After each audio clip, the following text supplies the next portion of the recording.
Oh yeah, well one time I swam 300 miles and then just like jumped out of the water onto a ship and was like, beat that. Well, did I tell you about the big blue whale I made friends with yesterday, who I was riding around the coastline? Yeah, my big blue whale, who I let come get you, and then I demanded it come back.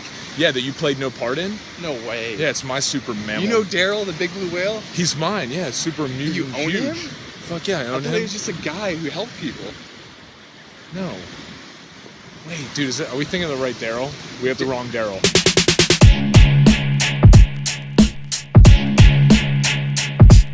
What is going on, Zen Dude Nation? Today, we are going to be learning and going over again the fundamentals of how to jump rope, because you need to get these skills down before we start doing some of the more advanced stuff. So, you can't run if you can't walk.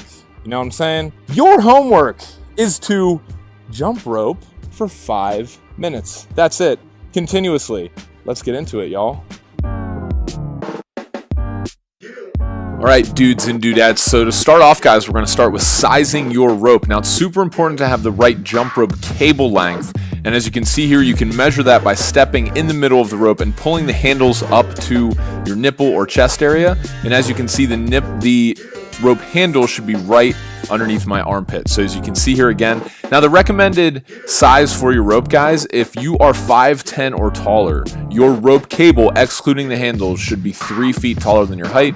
So I'm 6'3", so therefore my rope cable is 9'3", not including the handles. If you're below 5'10", just add 2 feet 10 inches to that, and that's the length of the rope cable that you should have. See, again, pulling it up into underneath my armpit. It's super important to have the right rope length, because you have the right combination of tightness and ability to spin that rope. Now, holding the rope, guys, before we go all out and start showing you how to jump, you're going to need to know how to hold the rope. Now, notice here my body is in perfect symmetry. My wrists are jutting out to the sides of my hips directly, and jump rope is all about doing less. There is not a lot of movement involved, as you'll see here in a sec. But in terms of holding the rope, you don't want to be too high up. You don't want to have your wrist down too far, because you want to spin the rope so that it clears your head with the same amount of inches or centimeters that it clears your feet. So you want to be right in the middle of that spin. Always have your knees bent, guys. I cannot stress that enough. You don't want to be, having your knees locked, because that will definitely mess them up. You don't want to be having them, too low, because that would be a really hard way to jump rope. Anyway, next up, guys, we have get up on your toes. Okay, so with bending the knees, guys, you want to make sure that you're up on the balls of your feet, on your toes the entire time you're jumping. You never want to be flat-footed, okay? And as you can see here, I'm jumping and I'm on my toes the entire time, and my feet are not coming any more than at the most 2 inches off the ground for regular bounce. So somewhere in the range of 1 to 2 inches is all that. And as you can see, I start going faster, and it requires that I actually jump lower to the ground. So now, putting it all together, guys, spinning the rope, check out my body movements here. As you can see, jumping rope is all about doing less. The only thing that's working here, guys, you'll see in a sec, my wrists. My wrists are controlling everything. I cannot stress that enough. Some people jump too high and do almost like a butt kick, and you really want to focus more on your wrists, and the feet will follow, I promise. So check out here the wrists. Notice how I'm spinning the rope with just using my wrists, and my shoulders and everything above my elbows has no movement, as you can see here from the side.